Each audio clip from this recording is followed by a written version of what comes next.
नमस्कार दोस्तों। स्वागत है आपका हमारे चैनल पर। कहानी शुरू करने से पहले आपसे एक छोटी सी रिक्वेस्ट है। अगर आपको डरावनी और रहस्यमयी कहानियां पसंद हैं तो वीडियो को लाइक ज़रूर करें और चैनल को सब्सक्राइब करके बेल आइकन भी दबा दें ताकि ऐसी ही खौफनाक कहानियां आपको सबसे पहले मिल सकें। और तैयार हो जाइए आज की डरावनी कहानी सुनने के लिए। अब शुरू करते हैं आज की कहानी।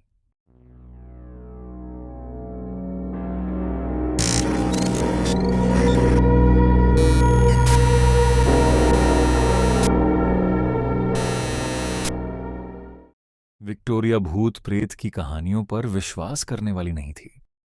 एक क्राइम सीन फोटोग्राफर के रूप में उसने इतनी मौतें देखी थीं कि उसे पता था ज्यादातर डरावनी कहानियां बस कहानियां ही होती हैं। जब उसे होलो स्ट्रीट के छोड़े हुए चर्च की जांच करने का कॉल आया तो वह जरा भी नहीं घबराई। स्थानीय लोग कह रहे थे कि वहां कुछ बच्चे चुपके से घुसकर शरारत कर रहे हैं। ऊपर से हैलोवीन भी करीब था, इसलिए शहर में अंधविश्वास और बढ़ गया था। लोग कहते हैं कि इस समय अजीब चीजें होती हैं, लेकिन विक्टोरिया ने इन बातों को नजरअंदाज कर दिया। कैमरा हाथ में लिए जब वह उस पुराने भवन की ओर बढ़ी तो यादें उभरने लगीं। बचपन में वह इन्हीं बेंचों पर बैठी थी। उसका परिवार हर रविवार यहाँ प्रार्थना करने आता था, लेकिन वह सब जैसे किसी और जीवन की बात थी। विक्टोरिया शाम ढलने से ठीक पहले पहुंची। चर्च उसके सामने खड़ा था। कभी भव्य रहा उसका बाहरी रूप अब जर्जर खंडहर में बदल चुका था। हवा तेज हो गई जब उसने दरवाजा धक्का देकर खोला। अंदर हर जगह धूल और मलबा फैला था। उसने टॉर्च जलाई जो अंधेरे में टिमटिमाने लगी। चर्च के भीतर का हाल उसकी उम्मीद से भी बदतर था। बेंचें उल्टी पड़ी थीं और फर्श पर टूटी हुई रंगीन कांच की खिड़कियों के टुकड़े बिखरे थे।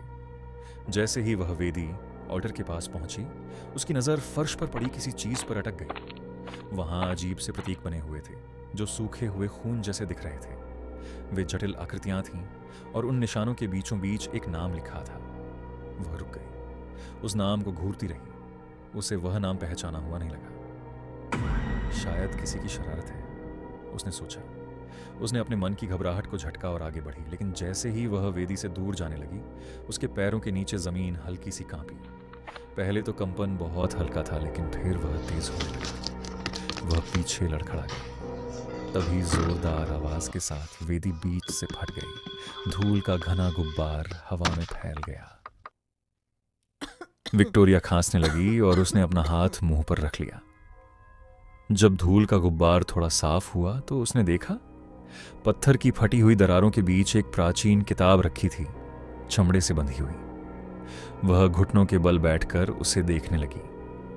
किताब का कवर घिसा हुआ था और उस पर वही अजीब प्रतीक बना था जो उसने फर्श पर देखा था। बिना ज्यादा सोचे उसने हाथ बढ़ाया।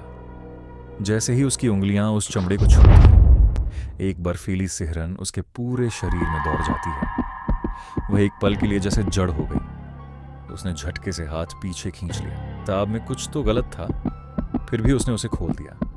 अंदर के पन्ने पुराने और पीले पड़ चुके थे। उनमें बने प्रतीक और भी जटिल थे, किसी अनजान भाषा में लिखे हुए। तभी फुसफुसाहट शुरू हुई। पहले आवाज बहुत धीमी थी, मुश्किल से सुनाई देने वाली, लेकिन धीरे धीरे वह तेज होने लगी, पूरे कमरे में गूंजने लगी। विक्टोरिया घबराकर खड़ी हो गई। उसकी टॉर्च चर्च में इधर उधर घूमी, लेकिन वहां कोई नहीं था। आवाज हर दिशा से एक साथ आ रही थी। अचानक उसकी नजर कोने में हलचल पर पड़ी। वह जम गई। उसकी सांसें तेज हो गईं। उसने धीरे धीरे चर्च के दूर वाले कोने की ओर देखा। वहां छायाओं में आधी छिपी हुई एक आकृति खड़ी थी। वह किसी नन जैसी दिख रही थी, लंबी पीली सी। उसकी आंखें गहरी और खाली थीं। उसका मुंह मोटे काले टांकों से सिला हुआ था।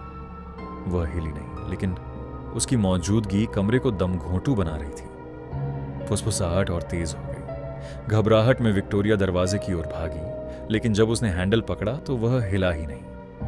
वह पीछे मुड़ी और उसका दिल बैठ गया। आकृति अब पहले से ज्यादा पास थी। उसकी खाली आंखें सीधे उसे घूर रही थीं। उसके सिले हुए होंठ एक भयानक मुस्कान में मुड़े हुए थे।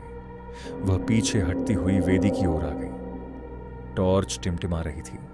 दीवारों पर अजीब परछाइयां पड़ रही थीं। फुसफुसाहट अब कान फाड़ देने वाली हो चुकी थी। उसके हाथ कांप रहे थे। उसने अपना कैमरा संभालने की कोशिश की, लेकिन वह उसके हाथ से फिसलकर पत्थर के फर्श पर गिर पड़ा और तेज आवाज के साथ टूट गया। अचानक अदृश्य हाथों ने उसका गला जकड़ लिया। तो दोस्तों, आगे क्या होगा विक्टोरिया का? क्या विक्टोरिया जिंदा बच पाएगी या नहीं, हम जानेंगे पार्ट 2 में। अगर आप अगला पार्ट मिस नहीं करना चाहते तो हमारे चैनल को सब्सक्राइब जरूर करें।